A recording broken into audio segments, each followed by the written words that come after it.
Hi everyone, welcome to my YouTube channel. അപ്പോൾ ഞാനിന്ന് ഒരു കേക്കിൻ്റെ വീഡിയോ ആയിട്ടാണ് വന്നിരിക്കുന്നത് കേട്ടോ. കഴിഞ്ഞ ദിവസം എൻ്റെ ഹസ്ബൻഡ് ബർത്ത്ഡേ ആയിരുന്നു. അപ്പോൾ ഞാൻ ഹസ്ബൻഡിനോട് ചോദിച്ചപ്പോൾ ഏത് കേക്ക് വേണമെന്ന് ചോദിച്ചപ്പോൾ റെഡ് ബി കേക്കാണ് പറഞ്ഞത്. അത് എല്ലാ വർഷവും അങ്ങനെ തന്നെ പറയുന്നത്, കാരണം റെഡ് ബി കേക്ക് ഭയങ്കര ഇഷ്ടമാണ്. ഞാൻ ആദ്യമായിട്ട് പരീക്ഷിച്ച് നോക്കിയത് ഈ കേക്കാണ് ഒരു 3 വർഷം മുമ്പേ. അതും ഒരു യൂട്യൂബ് ചാനൽ നോക്കി പഠിച്ചാണ് കേട്ടോ. സൂപ്പറാണ് അതിൻ്റെ ടേസ്റ്റ്. ഒരു 3 ഫ്ലേവറിൽ വരുന്ന കേക്കാണത്. ചോക്ലേറ്റ്, വാനില, റെഡ് വെൽവെറ്റ്, ഇത് 3ഉം കൂടിയ ഫ്ലേവറാണ്. സൂപ്പറാണ്. കഴിച്ചിട്ടില്ലാത്തവർ തീർച്ചയായിട്ടും കഴിച്ച് നോക്കണം, ഉണ്ടാക്കി നോക്കുകയും വേണം കേട്ടോ. അപ്പോൾ നമുക്ക് ഇത് ഉണ്ടാക്കാനായിട്ട് 3 കേക്കാണല്ലോ. അപ്പോൾ 3ലേക്കും നമ്മൾ സെപ്പറേറ്റ് ഡ്രൈ ഇൻഗ്രീഡിയൻസ് അരിച്ച് മാറ്റി വയ്ക്കുക. ആദ്യമായിട്ട് വാനിലയുടെയാണ്. 1 cup maida, 1/2 teaspoon baking powder, 1/4 ടീസ്പൂണിൻ്റെ പകുതി ബേക്കിംഗ് സോഡ ഇട്ട് അരിച്ച് മാറ്റി വയ്ക്കുക.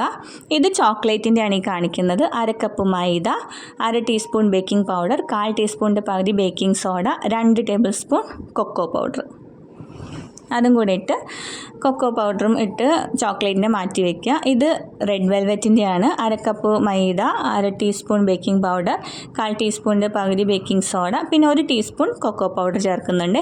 റെഡ് വെൽവെറ്റിനകത്ത് ചോക്ലേറ്റിൻ്റെ ഒരു ചെറിയതായിട്ടൊരു ഫ്ലേവർ വരുന്നുണ്ട്. അപ്പോൾ അതിനാണ് 1 ടീസ്പൂൺ കൊക്കോ പൗഡർ ചേർക്കുന്നത്. അധികം ചേർക്കരുത്. അതും ഇട്ട് അരിച്ച് മാറ്റി വയ്ക്കുക കേട്ടോ. ഇനി നമുക്ക് വേണ്ടത് ബട്ടർ മിൽക്ക്. അതായത് റെഡ് വെൽവെറ്റിന് നമുക്ക് ബട്ടർ മിൽക്ക് ഉണ്ടാക്കണം. ബട്ടർ മിൽക്ക് എന്ന് പറഞ്ഞാൽ അറിയാമല്ലോ, നമ്മളുടെ പാലിൽ 1/4 കപ്പ് പാലെടുത്ത് ഇച്ചിരി വിനാഗിരി ഒഴിച്ച് അത് ബട്ടർ മിൽക്ക് ആയിക്കോളും. ഇനി നമുക്ക് റെഡ് വെൽവെറ്റ് ആയതുകൊണ്ട് നമുക്ക് റെഡ് കളർ ചേർക്കണം. അതിന് സൂപ്പർ റെഡാണ് എടുത്തിരിക്കുന്നത്. സൂപ്പർ റെഡ് ഷെഫ് മാസ്റ്ററിൻ്റെയോ അല്ലെങ്കിൽ ഏതെങ്കിലും നല്ലൊരു കമ്പനിയുടെ കളർ സെലക്ട് ചെയ്ത് നമ്മളുടെ ഈ ബട്ടർ മിൽക്കിനകത്ത് ആഡ് ചെയ്ത് അത് നന്നായിട്ട് മിക്സ് ചെയ്ത് മാറ്റി വയ്ക്കുക കേട്ടോ. ആ സ്റ്റെപ്പാണ് നിങ്ങൾ ഈ കാണുന്നത്. ബട്ടർ മിൽക്ക് ഉണ്ടാക്കുന്നതാണ്. 1/4 കപ്പ് പാല്, 1/4 ടീസ്പൂൺ വിനാഗിരി, പിന്നെ റെഡ് കളറും കൂടെ മിക്സ് ചെയ്ത് മാറ്റി വയ്ക്കാം. നമുക്ക് ഓരോ ലെയർ ഉണ്ടാക്കി തുടങ്ങാം. അതിനായിട്ടൊരു ക്ലീൻ ബൗളെടുത്ത് 2 മുട്ട, 1/4 ടീസ്പൂൺ വാനില എസൻസ്, 1/2 കപ്പും നമ്മൾ മൈദ എത്രയാണോ എടുത്തിരിക്കുന്നത് അത്രയും തന്നെ പഞ്ചസാര, 1/2 കപ്പ് പൊടിച്ച പഞ്ചസാരയാണ് യൂസ് ചെയ്തിരിക്കുന്നത്. ഇത് 3 ഇട്ട് നന്നായിട്ട് ബീറ്റ് ചെയ്യണം.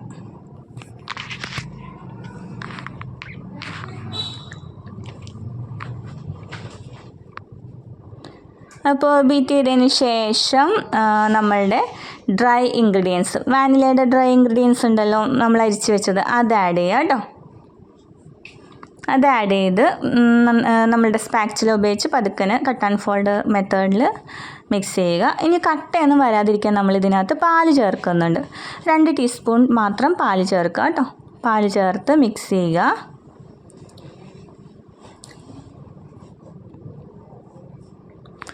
അതിനുശേഷം ഓയിൽ ഒഴിച്ച് കൊടുക്കുന്നുണ്ട്. ഓയിൽ 1 ടീസ്പൂൺ ഓയിൽ മതിയാകും.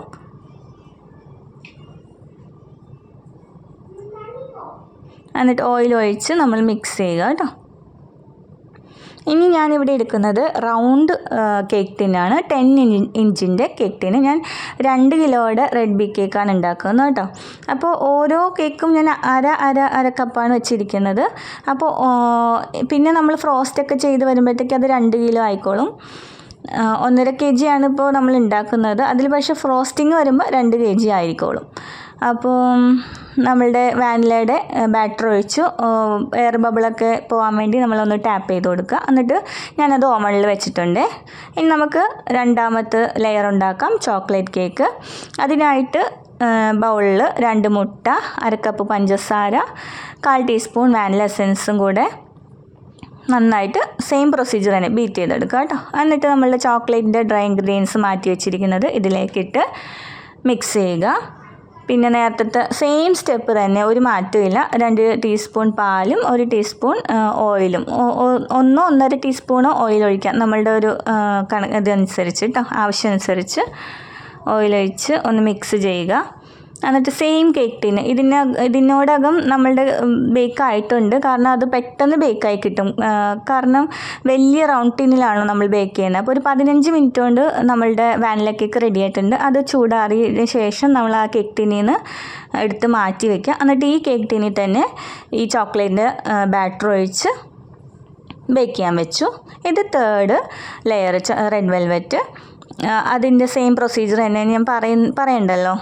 മുട്ട, പഞ്ചസാര, വാനില എസൻസും കൂടെ അടിച്ച് നമ്മളുടെ മാറ്റി വെച്ച ബട്ടർ മിൽക്ക് ഇതിലേക്ക് ആഡ് ചെയ്ത് ഡ്രൈ ഇൻഗ്രീഡിയൻസും കൂടെ ആഡ് ചെയ്തിട്ട് പാലും ഓയിലും ഒഴിച്ച് മിക്സ് ചെയ്ത് നമ്മളുടെ സെയിം കേക്ക് ടിന്നിൽ ബേക്ക് ചെയ്യാൻ വെക്കുക. ഇപ്പോൾ ചോക്ലേറ്റ് റെഡി ആയിട്ടുണ്ടാവും, അത് അതിൽ നിന്ന് മാറ്റിയിട്ട് റെഡ് വെൽവെറ്റും ബേക്ക് ചെയ്തെടുക്കുക. ഇതാണ് എൻ്റെ 3 ലെയർ കേക്ക് കേട്ടോ. Vanilla, red velvet, chocolate. ഇനി നമുക്കത് ഫ്രോസ്റ്റ് ചെയ്യാൻ തുടങ്ങാമല്ലോ. അപ്പോൾ നമുക്ക് വേണ്ടത് റൗണ്ട് ബോർഡാണ്. 2 kg റൗണ്ട് ബോർഡ് എടുത്ത് അതിലേക്ക് കുറച്ച് ക്രീം അപ്ലൈ ചെയ്യുക. കാരണം കേക്ക് തെന്നി പോകാതിരിക്കാൻ വേണ്ടിയിട്ടാണ്, വീഴാതിരിക്കാൻ വേണ്ടിയാണ്. കുറച്ച് ക്രീം അപ്ലൈ ചെയ്തിട്ട് നമുക്ക് ഫസ്റ്റ് ലെയർ വാനിലയാണ് ഞാൻ വെക്കുന്നത് കേട്ടോ. നമ്മളുടെ ഇഷ്ടമനുസരിച്ച് ലെയർ വെക്കുക കേട്ടോ. ഞാൻ ആദ്യം വാനില ലെയർ വെച്ചു എന്നേ ഉള്ളൂ. വാനില വെച്ചു. ഇനി വെറ്റ് ചെയ്യാൻ ഉപയോഗിക്കുന്നത് ഞാൻ പാലാണ് ഉപയോഗിക്കുന്നത് കേട്ടോ. പാല് ഉപയോഗിച്ച് ഇത്രയും കൂടി ടേസ്റ്റ് ആയിരിക്കും. പാൽ ഉപയോഗിച്ച് വെറ്റ് ചെയ്തതിന് ശേഷം നമ്മളുടെ വിപ്പിംഗ് ക്രീം, പ്രിസ്റ്റീൻ എന്ന് പറഞ്ഞ കമ്പനിയുടെ വിപ്പിംഗ് ക്രീമാണ് ഞാൻ ഉപയോഗിച്ചിരിക്കുന്നത്. നന്നായിട്ട് ബീറ്റായി വന്നിട്ടുണ്ട്, നല്ലൊരു ടെക്സ്ചറിൽ തന്നെ കിട്ടിയിട്ടുണ്ട് കേട്ടോ ക്രീം. അപ്പം ക്രീം അപ്ലൈ ചെയ്തു. അതിലേക്ക് നമ്മുടെ വൈറ്റ് ചോക്ലേറ്റ് ഗ്രേറ്റ് ചെയ്തിട്ടു.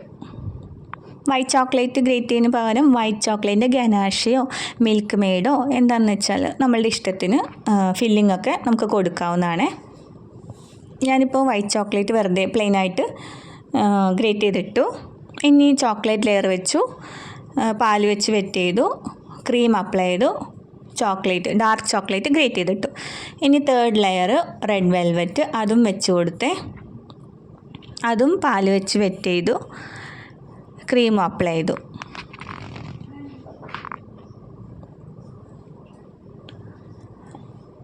നന്നായിട്ട് എല്ലാ ഭാഗത്തും ക്രീം അപ്ലൈ ചെയ്തു. ഇത് ഫൈനൽ കോട്ടിംഗ് ആണ്. ഞാൻ കറക്റ്റായിട്ട് നന്നായിട്ടൊന്നും ക്ലീൻ ചെയ്തിട്ടില്ല, കാരണം ലാസ്റ്റ് ഡെക്കറേഷൻ ഗനാഷ് വയ്ക്കലാണ്. ഇതാണ് ഗനാഷ്, നമ്മളുടെ റെഡ് കളറിലെ ഗനാഷയാണ്. ഗനാഷ് എന്ന് പറയുമ്പോൾ നമ്മളുടെ അമൂലിൻ്റെ ഫ്രഷ് ക്രീം എടുത്തിട്ട് കുറച്ച് വൈറ്റ് ചോക്ലേറ്റ് ഇട്ട് ചൂടാക്കുക. എന്നിട്ട് അതിലേക്ക് റെഡ് കളർ ആഡ് ചെയ്യുക. എന്നിട്ട് കേക്ക് നന്നായിട്ട് ഫ്രിഡ്ജിൽ വെച്ച് സെറ്റ് ചെയ്തതിന് ശേഷം ഈ ഗനാഷ് അതിൻ്റെ മുകളിലേക്ക് ഒഴിച്ചു കൊടുക്കുക. എല്ലാ ഭാഗത്തും ഒഴിച്ച് കൊടുത്തതിന് ശേഷം ഫ്രിഡ്ജിൽ വെച്ച് വീണ്ടും സെറ്റ് ചെയ്തിട്ട് നമുക്ക് ഇഷ്ടമുള്ള പോലെ ഡിസൈൻ ചെയ്ത് കൊടുക്കുക കേട്ടോ. ഞാനിപ്പോൾ ഡാർക്ക് ചോക്ലേറ്റും വൈറ്റ് ചോക്ലേറ്റിൻ്റെ ഗനാഷയും കൂടെ ഉണ്ടാക്കി ഇങ്ങനെ ഇതുപോലെ ഒന്ന് ഡിസൈൻ ചെയ്തതാണ്. ഇടവിട്ട് ഇങ്ങനെ ഒരു ഡ്രോപ്പ് പോലെ ഇട്ട് കൊടുത്ത്, പിന്നെ ക്രീം വെച്ച് പേര് എഴുതി കൊടുത്തു, ഒരു ഹാപ്പി ബർത്ത്ഡേ ടോപ്പറും വെച്ച് കൊടുത്തിട്ടുണ്ട്. പിന്നെ ബാക്കി ക്രീം വന്നപ്പോൾ ഒരു ഹാർട്ട് ഷേപ്പ് കുഞ്ഞു. അപ്പോൾ ഇതാണ് ഫൈനൽ ലുക്ക്. എല്ലാവർക്കും ഇഷ്ടപ്പെട്ടെന്ന് വിശ്വസിക്കുന്നു. Tata, bye bye.